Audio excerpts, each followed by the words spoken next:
August 15లోగా రుణమాఫీ ఇచ్చిన మాట తీర్చే బాట. తెలంగాణ ముఖ్యమంత్రి రేవంత్ రెడ్డి ఎన్నికలకు ముందే ఆగస్టులోగా రైతుల రుణమాఫీ చేస్తానని మాట ఇచ్చారు.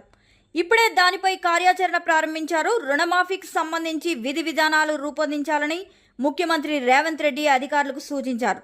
పంట రుణమాఫీ ఇతర అంశాలపై వ్యవసాయ సహకార శాఖ అధికారులతో ముఖ్యమంత్రి రేవంత్ రెడ్డి సోమవారం సమీక్ష నిర్వహించారు. ఎన్నికల సమయంలో ఇచ్చిన హామీ మేరకు రైతు రుణమాఫీ అమలు చేసేందుకు ప్రణాళికలు సిద్ధం చేయాలని అధికారులను ఆదేశించారు.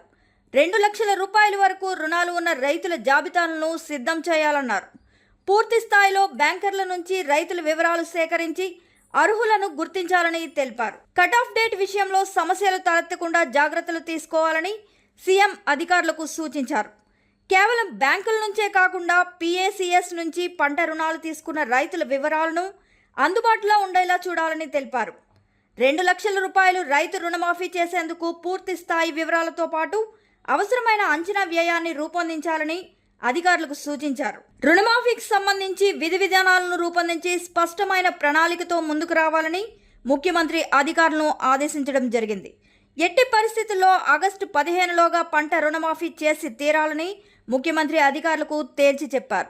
ఈ సమీక్షా సమావేశంలో ఉప ముఖ్యమంత్రి మల్లు భట్టి విక్రమార్క, మంత్రి తుమ్మల నాగేశ్వరరావు, ముఖ్యమంత్రి సలహాదారు వేం నరేందర్ రెడ్డి, ప్రభుత్వ ప్రధాన కార్యదర్శి శాంతికుమారి, సంబంధిత శాఖ అధికారులు పాల్గొన్నారు.